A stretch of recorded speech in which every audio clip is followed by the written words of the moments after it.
নমস্কার, আমার নাম শ্বেতা মুখার্জি। আমি পেশায় একজন কাউন্সেলিং সাইকোলজিস্ট। আমি আজকে কথা বলবো স্টুডেন্টরা যখন মাল্টিপল ফেলিয়ারের মধ্যে দিয়ে যায় তখন তাদের সাইকোলজিক্যাল সিচুয়েশন কী কী থাকে। প্রথমেই হচ্ছে নেগেটিভ সেলফ টক, অর্থাৎ তারা নিজেদেরকে দোষ দিতে শুরু করে এবং বিভিন্ন রকম নেগেটিভ সেলফ টকের মধ্যে জড়িয়ে পড়ে।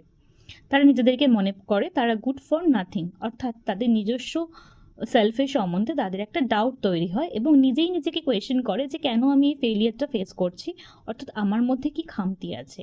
এবং তাদেরকে বিভিন্ন নেগেটিভ জাজমেন্টের মধ্যে দিয়ে যেতে হয়, ফ্রম সোশ্যাল এনভায়রনমেন্ট আর পেরেন্টাল এনভায়রনমেন্ট থেকেও তাদেরকে বিভিন্ন রকম জাজমেন্টের মধ্যে দিয়ে যেতে হয়। যখন বারবার ফেল করে তখন তাদের মধ্যে একটা ফ্রাস্ট্রেশন চলে আসে এবং তারা এটা মনে করে যে আমি এই গোলটার প্রতি স্টাক হয়ে রয়েছি এবং কী করে সেই গোলটা থেকে ওভারকাম করব।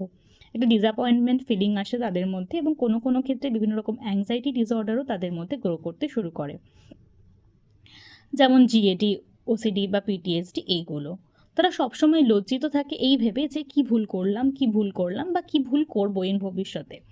তারা সবসময় মনে করে যে এই সিচুয়েশনটা আমি অ্যাভয়েড করছি, কারণ এই সিচুয়েশনের মধ্যে থাকলে আমাকে আবার ফেল করতে হবে। প্রোক্রাস্টিনেশন বিহেভিয়ার তাদের মধ্যে থাকে। অনেক সময় তারা ডিফেন্সিভনেস হয়ে আসে এবং উইথড্রল টেন্ডেন্সিও তাদের মধ্যে দেখতে পাওয়া যায়, অর্থাৎ তারা সমস্ত কিছু থেকে নিজেদেরকে উইথড্র করে নেয়। এছাড়া তাদের মধ্যে মোটিভেশন লেভেল খুব কম থাকে যখন তারা বারবার ফেল করে, বা তাদের মধ্যে সেলফ এস্টিমও খুব কমে যায় এবং ডিপ্রেশনও দেখতে পাওয়া যায়।